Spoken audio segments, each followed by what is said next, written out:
Bagaimana konsep Network Edge yang meliputi jaringan akses dan media fisik? Bagaimana konsep Network Core yang meliputi jaringan paket switching, circuit switching, serta konsep jaringan di dalam jaringan? Lalu, bagaimana pula dengan konsep delay, loss, dan throughput pada jaringan paket switching?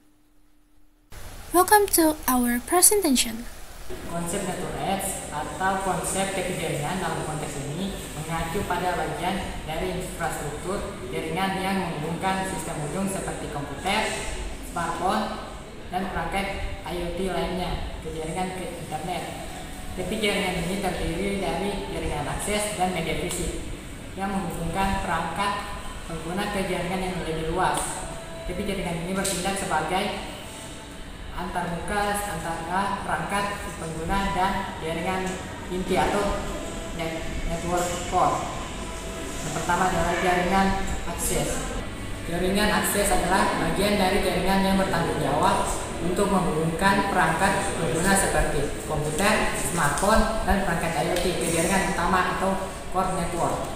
Di antara akses jaringan terdiri dari DSL atau digital subscriber line, menggunakan kabel untuk mentransmisikan data internet. Kecepatan DSL bergantung pada jarak antara pengguna dan kantor penyedia layanan.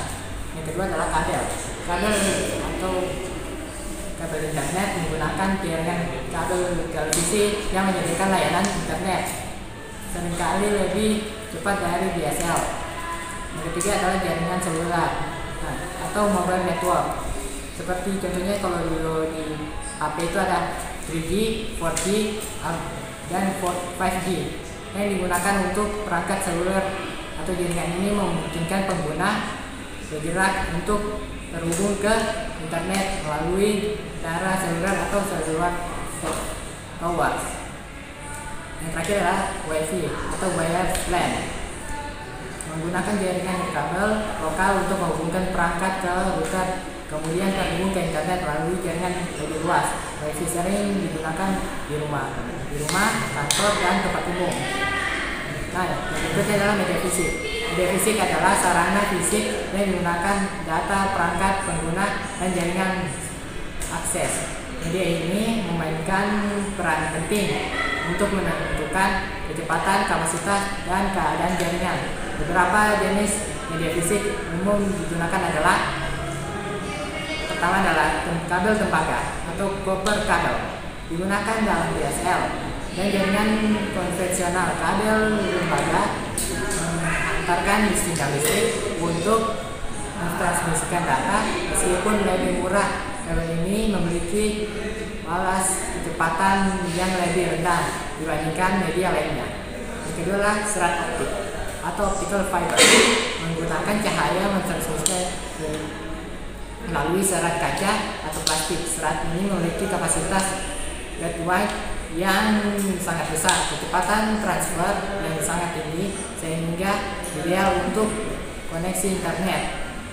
Yang terakhir adalah gelombang radio atau radio wave, digunakan untuk transmisi interkabel, jaringan Wi-Fi, seluler, atau satelit. Gelombang ini memungkinkan data ditransmisikan melalui udara tanpa menggunakan kabel fisik. Ini sangat dalam situasi di mana mobilitas atau cakupan jarak diperlukan, seperti jaringan seluler atau Wi-Fi. Selanjutnya, saya akan memaparkan konsep network core. Pertama, jaringan paket switch. Pada jaringan ini menggunakan teknik paket switching untuk mengirimkan data. Pada awal proses, data dipecah menjadi paket-paket kecil yang diberi label dan dikirimkan melalui jaringan. Setiap paket dapat mengambil jalur yang berbeda untuk mencapai tujuannya. Yang kedua, penundaan dalam jaringan paket switch. Penundaan dalam jaringan paket switch dapat terjadi karena beberapa faktor, seperti penundaan transmisi, penundaan propagasi, penundaan antrean, dan juga penundaan proses. Yang ketiga, tabel penerusan dan protokol peruterian. Router menggunakan tabel penerusan untuk menentukan jalur yang harus diambil oleh paket. Tabel penerusan diatur oleh protokol peruterian yang berjalan di router. Yang keempat, jaringan circuit switch. Jaringan ini menggunakan menggunakan teknik circuit switching untuk mengirimkan data.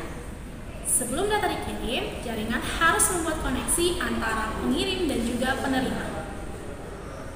Yang kelima, perbandingan jaringan paket switch dan circuit switch. So, apa sih perbandingan dari paket switch dan circuit switch? Pada paket switch lebih efisien dalam menggunakan bandwidth dan lebih sederhana dalam implementasi, tetapi dapat mengambil penundaan yang lebih bervariasi. Sedangkan pada jaringan circuit switch dapat memberikan penundaan yang lebih stabil, tetapi dapat memboroskan bandwidth. Yang keenam, struktur jaringan internet. Internet terdiri dari jaringan-jaringan yang saling terhubung. Nah, struktur jaringan internet dapat dibagi menjadi beberapa tingkat. Yang pertama, Internet Service Provider Access, Internet Service Provider Region, Internet Service Provider tingkat 1, dan jaringan penyedia konten. Yang ketujuh, teknik kehadiran atau POP, multi-homing, peering, dan teknik penukaran internet atau ISP. POP adalah tempat di mana internet server provider pelanggan dapat terhubung ke internet server provider penyedia. Multi-homing adalah teknik di mana internet server provider melakukan koneksi ke beberapa internet server provider penyedia. Peering adalah teknik di mana dua internet server provider melakukan koneksi langsung tanpa melalui perantara. Selanjutnya, IXP. Pada IXP atau titik pertukaran internet adalah tempat di mana beberapa internet server provider dapat melakukan peering bersama. Yang terakhir, ke-8, jaringan penyedia konten. Jaringan penyedia konten adalah jaringan yang dibuat oleh penyedia konten untuk mengirimkan konten ke pengguna akhir. Nah, pada jaringan ini dapat terhubung langsung ke internet server provider tingkat bawah atau melalui ISP. Jadi di sini saya akan menjelaskan konsep delay, loss, dropout pada jaringan paket switching. Jadi penundaan dalam jaringan paket switching itu terjadi karena beberapa faktor, di mana terdapat juga beberapa jenis penundaan dalam paket switching. Yang pertama itu adalah penundaan pemrosesan, di mana penundaan pemrosesan ini adalah waktu yang diperlukan untuk memeriksa header paket dan menentukan kemana paket yang harus diarahkan. Yang kedua yaitu penundaan antrean. Penundaan antrean sendiri adalah waktu yang diperlukan untuk menunggu paket lain yang sedang dikirim sebelum paket dapat dikirim. Yang ketiga adalah penundaan transmisi. Penundaan transmisi sendiri adalah waktu yang diperlukan untuk mengirimkan paket ke tautan. Yang keempat yaitu penundaan propagasi. Penundaan propagasi adalah waktu yang diperlukan untuk menyebar bit ke router berikutnya. Selain dari 4 jenis penundaan tersebut, terdapat juga yang dinamakan penundaan ujung ke ujung, merupakan penundaan total dari sumber ke tujuan. Adapun program yang dapat digunakan untuk mengukur penundaan ujung ke ujung dan menentukan rute yang diambil oleh paket adalah program yang dinamakan traceroute. Selain itu juga ada throughput, yaitu adalah kecepatan transfer data dari sumber ke tujuan, di mana throughput ini dipengaruhi oleh laju transmisi tautan, lalu lintas yang mengganggu, dan lain-lain.